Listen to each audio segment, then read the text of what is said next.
বঙ্গে ঊর্ধ্বমুখী তাপমাত্রা এবং 3 থেকে 4 ডিগ্রি বাড়ার একটা সম্ভাবনা রয়েছে এবং তাপমাত্রা বাড়তে পারে এমনটাই আবহাওয়া দপ্তর সূত্রে জানা গিয়েছে। বৃষ্টির কোনো সম্ভাবনা নেই।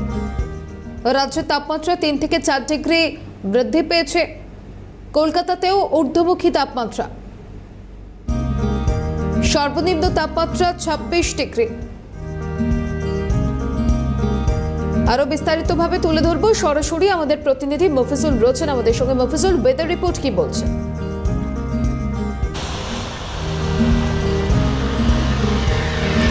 দেখা আলিপুর আবহাওয়া দপ্তরের পূর্বাভাস অনুযায়ী সপ্তাহান্তে বা মাসের শেষের দিকে, মার্চ মাসের শেষের দিকে কোনো স্বস্তিদায়ক পরিবেশ বা পরিস্থিতি বা আবহাওয়া এমনটা কিন্তু থাকবে না।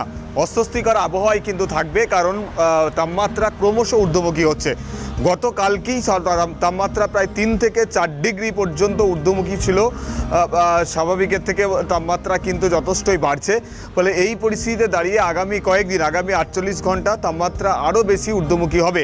সর্বনিম্ন এবং সর্বোচ্চ উভয় তাপমাত্রাই কিন্তু ব্যাপক হারে বৃদ্ধি পাবে, এমনটাই কিন্তু আবহাওয়াবিদরা জানাচ্ছেন। দক্ষিণবঙ্গের কোনো বৃষ্টির সম্ভাবনা আপাতত নেই।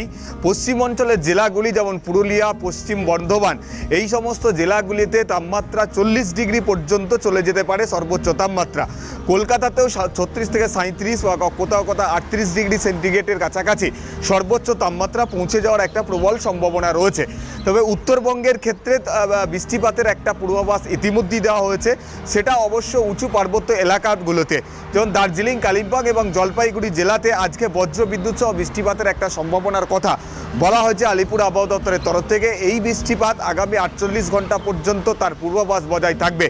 সোমবার দিন সম্ভবত ঈদ রয়েছে, চাঁদ অনুযায়ী সেই ঈদের দিনেও কিন্তু তাপমাত্রার স্বস্তিদায়ক কোনো আবহাওয়া রাজ্যবাসী পাবে না।